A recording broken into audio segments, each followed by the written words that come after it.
Hello दोस्तों, नमस्कार। स्वागत है ओ लेवल N3 R5 में पाइथन की इस सीरीज में, जहाँ पर इटरेटिव कॉन्सेप्ट में हम लोग आज पढ़ने वाले हैं फॉर लूप के बारे में। पिछले ट्यूटोरियल में हमने व्हाइल लूप पढ़ा था। व्हाइल लूप के बहुत सारे कॉन्सेप्ट पढ़े थे, जैसे नेस्टेड लूप है, ब्रेक है, कंटिन्यू, ये सारे उसके कॉन्सेप्ट भी क्लियर करे थे। इस ट्यूटोरियल में हम लोग पढ़ने वाले हैं फॉर लूप को, और फॉर लूप को कैसे कैसे यूज कर सकते हैं। बढ़ते हैं इस ट्यूटोरियल में आगे, स्टार्ट करते हैं आज की class. Let's begin this topic.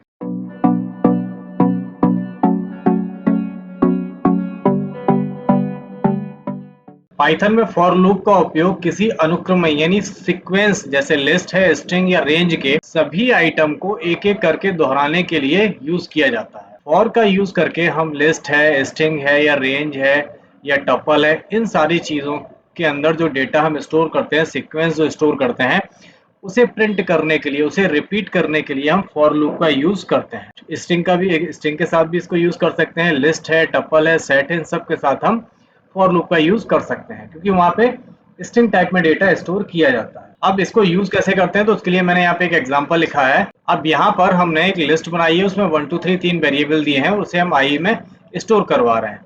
तो जब ये इधर हमने आई को प्रिंट करवा दिया है, तो इसका जब आउटपुट आएगा तो इस तरीके से प्रिंट करके दिखाई देगा हमें। तो this is the use of for loop. For loop से ये लूप बार बार चलेगा और ये हर बार यहाँ से प्रिंट करके उठाता रहेगा, आई में स्टोर करता रहेगा, और आई को हम यहाँ पे प्रिंट करवाते रहेंगे। तो इसका आउटपुट हमें ये मिलने वाला है।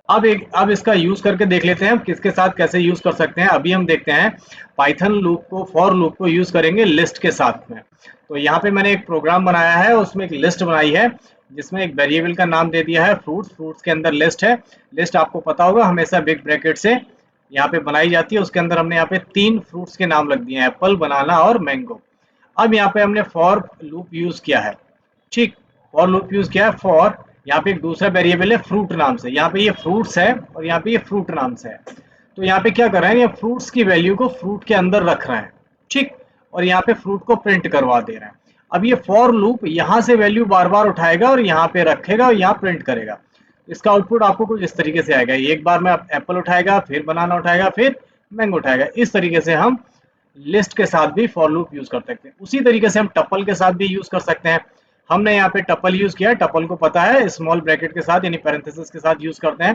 यहाँ पे 3 नंबर हमने यहाँ पे स्टोर किए हैं नंबर्स के अंदर। अब यहाँ पे हमने एक फॉर लूप चलाया है, ये वाला, और यहाँ पे नम में हम नंबर्स की वैल्यू स्टोर करवा रहे हैं। और जब हर बार चलेगा और ये नंबर से वैल्यू उठाएगा और नम के अंदर स्टोर करेगा, और नम को हम प्रिंट करवाते रहेंगे। इस तरीके से हम टपल के साथ भी यूज कर सकते हैं। सेम कंडीशन हम स्ट्रिंग के साथ भी यूज करते हैं। हमें पता है स्ट्रिंग भी एक प्रकार की सीक्वेंस में डेटा स्टोर करता है। हम भले इसको पाइथन इकट्ठा लिख दिए हैं, लेकिन हमें पता होना चाहिए स्ट्रिंग स्टोर कैसे होती है। वो इस तरीके से स्टोर होगी, एक एक अक्षर हमारी मेमोरी में स्टोर होता है ना। पहले पी होगा, फिर यहाँ पे बाई होगा, फिर टी होगा, फिर एच होगा, फिर ओ होगा, फिर एन होगा। इस तरीके से डेटा स्टोर होता है। तो हम यहाँ पर जब इसको यूज करेंगे तो ये क्या करेगा कि ये नेम में यहाँ से वैल्यू पाइथन का एक एक अक्षर उठाएगा। String is a set of character, तो यहाँ पे एक एक अक्षर उठाएगा नेम में, और उसे काय में डाल देगा, ये कैर में डाल देगा। और यहाँ पे हमने कैर को प्रिंट करवाया, तो हमें आउटपुट क्या मिलने वाला, इस तरीके से P Y T H O N, अलग अलग स्ट्रिंग के एक एक अक्षर को उठा के ये प्रिंट करने वाला है। ठीक है। इसी तरीके से हम इसे सेट के साथ भी यूज कर सकते हैं। करली ब्रेसेस में हम सेट को रखते हैं। तो मैंने यहाँ पे 3 कलर रखे हैं, रेड, ग्रीन और ब्लू। इनको कलर्स नामक वेरिएबल में स्टोर करवा दिया है। अब कलर्स यहाँ से वैल्यू यहाँ पर उठाएगा और इसकी वैल्यू इस कलर में डालेगा, और यहाँ पे हम कलर को प्रिंट करवा देंगे। तो आउटपुट हमें मिलने वाला है दिस। इस तरीके से हम फॉर लूप का यूज कर सकते हैं। इन सबको हम प्रैक्टिकल करके भी देख लेते हैं। चलते हैं अपनी पाइचार्म की स्क्रीन पर। अब यहाँ पर एक हम वेरिएबल ले लेते हैं फ्रूट्स नाम से, और फ्रूट्स में हम यहाँ पर एक लिस्ट बनाते हैं, और लिस्ट के अंदर हम मल्टीपल वैल्यूज स्टोर करते हैं। जैसे मैंने यहाँ पे पहले बनाना स्टोर करवा दिया, फिर एक दूसरा यहाँ पे एप्पल ले लेते हैं, और फिर एक स्टोर करवा लेते हैं मैंगो। तो मैंने यहाँ पे एक लिस्ट बना ली है। अब यहाँ पे हम फॉर लूप यूज करेंगे। तो यहाँ पे हमें एक वेरिएबल और बनाना पड़ेगा। तो हम एक वेरिएबल बना लेते हैं फ्रूट, और उसके अंदर फ्रूट्स इन फ्रूट्स। तो यहाँ पे क्या करेगा कि इस फ्रूट्स से, यहाँ पे एस लगा है, यहाँ पे एस नहीं लगा, तो इस फ्रूट से वैल्यू उठ के यहाँ फ्रूट में आएगी, और यहाँ पर हम इसको प्रिंट करवा देते हैं फ्रूट को। सिंपल। अब ये वाला फ्रूट प्रिंट हो रहा है और ये वाले फ्रूट में ये वैल्यू, तो यहाँ से एक एक वैल्यू स्टोर होगी इस लिस्ट की। अब इसको जब हम चला के देखेंगे तो आउटपुट हमें देखिए क्या मिलने वाला है। इस तरीके से हमें आउटपुट मिल गया। इसने पहले बनाना प्रिंट किया, फिर एप्पल, फिर mango. This is the use of list with for loop. इसी तरीके से हम टपल भी यूज कर सकते हैं। प्रोग्राम एक टपल के लिए लिख लेते हैं। हमने एक वेरिएबल बनाया नंबर्स और उसमें डाल दिया मैंने 10, 20, 30 और 40, ये 4 डाल दिए। सिंपल, यहाँ पे हम फॉर लूप यूज करते हैं और एक वेरिएबल बना लिया मैंने नंबर नाम से, और नंबर में ये नंबर्स की वैल्यू यहाँ से उठ के ये वैल्यू यहाँ पर आएगी। ठीक है, और यहाँ आके हम प्रिंट करवा देते हैं नंबर को। ठीक, अब ये क्या करेगा कि यहाँ से ये वैल्यू नंबर्स के अंदर से उठाएगा, नंबर में रखेगा और एक एक से वैल्यू को यहाँ पे प्रिंट करवा देगा। देखिए 10, 20, 30, 40, इस तरीके से इसने टपल भी प्रिंट करवा। इस तरीके से हम टपल में भी फॉर का यूज कर सकते हैं। अब यूज कर लेते हैं स्ट्रिंग के साथ में कैसे यूज करना है। तो हम एक वेरिएबल ले लेते हैं कोई सा भी। हमने एक वेरिएबल लिया name is equal to, string store करवाने के लिए मैंने यहाँ पे लिख दिया पाइथन, और यहाँ पे हम फॉर लूप चलाते हैं और यहाँ पे मैंने एक बना लिया लेटर, और लेटर के अंदर हम नेम की वैल्यू डाल रहे हैं और यहाँ पे प्रिंट करवा देते हैं लेटर को। अब ये देखिए क्या करेगा, इसको जैसे ही हम चलाएंगे तो यहाँ से पाइथन में से हर एक अक्षर को अलग अलग प्रिंट करना। अब यहाँ पे समझने वाली बात होती है कि सर ये हर चीज को अलग अलग लाइन में क्यों प्रिंट कर रहा है, क्योंकि अगर हम यहाँ पर कोई एक एंड फंक्शन हमने सेपरेटर पढ़े थे, अगर हम यहाँ पे सेपरेटर लगा देते हैं तो ठीक है। अगर सेपरेटर नहीं लगाते हैं तो यहाँ पे ये स्लैश एन अपने आप को मान के चलता है। स्लैश एन एक प्रकार का एस्केप सीक्वेंस है। स्लैश एन से हम नई लाइन पर आते हैं। अगर हम इसको नहीं लिखते हैं तो ये ऑटोमेटिकली स्लैश एन यहाँ पर मान लेता है। अगर आप नहीं देना चाहते थे तो आप कुछ और लिख सकते हैं, जैसे एंड के साथ हम लगा देंगे तो एंड में ये खाली जगह ले लेगा तो वो इकट्ठा प्रिंट कर देगा। इस तरीके से हम स्ट्रिंग के साथ भी फॉर लूप का यूज कर सकते हैं। अब यूज करके देख लेते हैं हम सेट में कैसे यूज करते हैं। एक वेरिएबल लिया मैंने कलर और इज इक्वल टू, यहाँ पर सेट यूज करने के लिए हम कर्ली ब्रेसेस स्टार्ट करते हैं और यहाँ पे वैल्यू डालते हैं रेड, ग्रीन और ब्लू, और यहाँ पे हम फॉर लूप यूज करते हैं और यहाँ पे हमने एक वेरिएबल लिया कलर्स, तो यहाँ पे ये कलर की वैल्यू इस कलर्स में आएगी और यहाँ पर हम इसको प्रिंट करवा देते हैं कलर्स को। सिंपल, अब क्या करेगा देखिए, इस तरीके से ये कलर को प्रिंट कर देगा। सिंपल उसी क्रम में इसने कर दिया। क्लियर? तो आई होप आप लोगों को स्ट्रिंग और टपल, सेट, लिस्ट के साथ में फॉर लूप का यूज कैसे करते हैं ये समझ में आ गया होगा। आगे बढ़ते हैं और देखते हैं फॉर लूप में हम रेंज फंक्शन को कैसे यूज करते हैं। सबसे ज्यादा यूज होने वाला और सबसे ज्यादा इंपॉर्टेंट फंक्शन है, that is called range function. अब रेंज फंक्शन के बारे में लिखा है, रेंज एक इनबिल्ट फंक्शन है जो एक निर्धारित संख्या तक क्रमबद्ध संख्या सीक्वेंस बनाता है, जो अक्सर फॉर लूप के साथ यूज किया जाता है। रेंज का मतलब है कि आपका लूप तो चलेगा, लेकिन कहां तक चलेगा, कि निर्धारित संख्या तक। आपको वहां पे बताना पड़ेगा कि एक रेंज देनी पड़ेगी कि हमारा फॉर लूप कब तक चले। इसके लिए हम रेंज यूज करते हैं। उसके लिए हम सिंटैक्स कैसे लिखते हैं, सिंटैक्स लिखने का तरीका है, आप रेंज फंक्शन का यूज करोगे। पहले जो सबसे पहली जो चीज है वहां पे स्टार्ट लिखना होता है। यहाँ पे 3 पैरामीटर दिए जाते हैं, स्टार्ट, स्टॉप और स्टेप। स्टार्ट करना है, मान के चलो 1 से स्टार्ट करते हैं, 5 पर जाके रुक जाए, और स्टेप मतलब बढ़े कितना, बोले तो एक एक कदम बढ़ता रहे। तो इस तरीके से हम रेंज यहाँ पे दे सकते हैं और रेंज का यूज करने वाले हैं फॉर लूप के साथ। अब स्टार्ट का मतलब है कहाँ से शुरू करें, इसकी डिफॉल्ट वैल्यू 0 होती है। अगर आप यहाँ नहीं लिखते हो कुछ भी, ये ऑप्शनल है, अगर आपने रेंज लिखा और यहाँ पे ब्रैकेट लगा के कुछ भी नहीं लिखा तो यहाँ ये 0 मान लेगा। ये बाय डिफॉल्ट यहाँ 0 मान के चलता है अगर आपने कुछ नहीं लिखा। ठीक है, कॉमा लगा दिया और नहीं लिखा तो 0 मान लेगा यहाँ से। अगला था स्टॉप वैल्यू, कहाँ तक जाए, जो दूसरी वैल्यू है स्टॉप वैल्यू, इसके बाद वो लिखनी मैंडेटरी है। ये जो स्टॉप वैल्यू है ये लिखनी बहुत आवश्यक होती है। आप स्टार्ट नहीं लिखो तो उसे 0 मान लेगा, अगर आप स्टेप भी नहीं लिखते हो तो उसे ये +1 मान लेता है कि एक एक कदम बढ़ना है। लेकिन ये वाली जो वैल्यू है स्टॉप वैल्यू, ये आपको 100% लिखनी पड़ेगी। यहाँ पे लिखा है ना कितनी कितनी बढ़त हो, तो डिफॉल्ट में यहाँ 1 होती है, यहाँ पे ये डिफॉल्ट 0 है और यहाँ पर डिफॉल्ट 1 होती है। तो आप ये ना लिखो चलेगा, ये ना लिखो चलेगा, लेकिन ये 100% लिखना पड़ेगा। तो जैसे आपने लिख दिया प्रोग्राम चले और यहाँ पे कुछ नहीं लिखा, यहाँ पे भी कुछ नहीं लिखा, तो 5 यहाँ पे लिख दिया आपने, तो वो 0 से स्टार्ट करेगा, एक एक बढ़ाता चले जाएगा और 5 तक चलेगा। ठीक, तो यहाँ पे इस तरीके से हम रेंज फंक्शन का यूज करने वाले हैं फॉर लूप में। अब जैसे मैंने यहाँ पे एक एग्जांपल लिखा है, फॉर आई इन रेंज 1 और 6। अब पहली कौन सी वैल्यू है, स्टार्ट, यानी 1 से स्टार्ट करे और कहां तक जाए, 6 तक जाएगा। तो अब 6 का मतलब है ये 6 नहीं 5 तक जाएगा ये, और यहाँ पे आई को प्रिंट करेंगे तो आउटपुट हमें ये मिलने वाला है। क्योंकि हमेशा जब भी स्टॉप वैल्यू होती है तो ये -1 प्रिंट करती है। 6 देंगे तो -1 -1 कर देगा तो 5 तक यहाँ पे ये प्रिंट करेगा। ये अब देखो यहाँ पे मैंने स्टेप वैल्यू नहीं दी है, फिर भी इसने एक एक बढ़ा के प्रिंट कर दिया। क्लियर। तो इस तरीके से हम रेंज फंक्शन का यूज करने वाले। तो इस प्रोग्राम को चला के देख लेते हैं और फिर आगे काम करते हैं। सिंपल हमने फॉर फंक्शन यूज किया और हम फॉर फंक्शन यूज करते हैं और लिखते हैं फॉर आई इन रेंज, और यहाँ पे हम रेंज दे देते हैं कि स्टार्ट करे 1 से और कहाँ तक जाए, 10 तक जाए, और कैसे जाए, एक एक स्टेप जाए। अब ये तीनों चीजों का मतलब क्या हो गया कि ये 1 से स्टार्ट करेगा, 10 तक चलेगा, 10 मतलब -1 करेगा, 9 तक प्रिंट करेगा, और एक एक कदम चलेगा, एक एक बढ़ाएगा उसमें। अब यहाँ आके हम नई लाइन पे यहाँ पे प्रिंट करवा देते हैं आई को। तो देखिए जब हम इसको प्रोग्राम को चलाएंगे तो यहाँ पे इसने प्रोग्राम को चलाया मैंने, तो यहाँ पे इसने 1 से लेके 9 तक की वैल्यू प्रिंट कर दी। अगर आप 10 तक प्रिंट करवाना चाहते थे तो यहाँ पे आप +1 कर देंगे और यहाँ पे चलाएंगे तो देखिए यहाँ पे ये 10 तक प्रिंट कर दे, या आप 11 कर दीजिए तो बात वही हो जाएगी।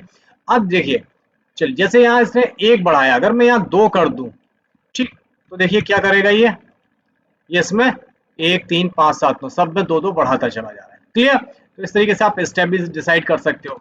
अगर मैं यहाँ पे कर दूं कि 1 से स्टार्ट ना हो, ये 3 से स्टार्ट हो, क्या करेगा कि पहला नंबर यहाँ पे 3 आएगा और आखिरी में 10 आ गया। इस तरीके से हम रेंज भी यूज कर सकते हैं फॉर फंक्शन। आगे बढ़ते हैं और देख लेते हैं नेस्टेड फॉर लूप क्या होता है। फॉर लूप में हम नेस्टेड यानी फॉर के अंदर फॉर कैसे यूज कर सकते हैं। जब एक लूप के अंदर दूसरा लूप यूज करते हैं उसे हम नेस्टेड लूप कहते हैं। तो यहाँ पे हम एक फॉर लूप के अंदर दूसरा फॉर लूप यूज कर रहे हैं, तब ये बनेगा नेस्टेड फॉर लूप। तब उपयोग किया जाता है जब हमें 2D पैटर्न, मैट्रिक या टेबल प्रिंट करनी होती है। अब देखिए यहाँ पे मैंने एक फॉर लूप ये लिया है। अब यहाँ पे आई इन रेंज 1 4, अब आई चलेगा 1 से लेके 4 तक, ये 4 बार चलेगा, है ना, 1 से स्टार्ट होगा 4 बार चलेगा। अब जब पहली बार चलेगा तो ये ऑटोमेटिकली यहाँ आ जाएगा। अब जे चलाएगा 6 बार, जे 1 से स्टार्ट करेगा 6 बार। अब ये चलेगा, इसका तो पूरा यहाँ तक हो गया, ये वाली लाइन इसकी है, ठीक, ये जो लाइन है वो इसकी है, ठीक, और ये लाइन इसकी है। तो जब ये 6 बार चलेगा और जब ये 6 चलेगा तब इसका एक काउंट होगा, है ना। जब इसके 6 चल जाएंगे फिर ये ऊपर जाएगा यहाँ से, तो फिर ये दूसरा चलेगा, फिर ये काउंट होगा। इस तरीके से इसका आउटपुट कुछ आपको इस तरीके से मिलने वाला है। अब इसको समझ लेते हैं ढंग से, तो मैं प्रोग्राम बनाऊंगा तब आपको अच्छी तरीके से समझ में आएगा। यूज करते हैं फॉर आई इन रेंज, 1 से स्टार्ट करें और 3 तक चलाएं, ठीक है। अब जब ये चलाएगा तो यहाँ पे क्या हो, तो मैंने यहाँ पे दूसरा फॉर यूज कर लिया।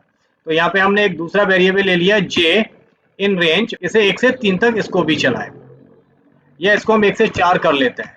तो अब ये जब ये चलेगा इधर से इधर आ गया, इसके अंदर आके ये क्या करे, अब यहाँ पे हम एफ फंक्शन यूज करते हैं और यहाँ पे हम प्लेस होल्डर लगा लेते हैं। प्लेस होल्डर में पहले डालते हैं हम आई और यहाँ पे इसको गुणा करवा देते हैं और प्लेस होल्डर जे से, और यहाँ पे आई और जे का गुणा करवा के एन में स्टोर करवाते हैं।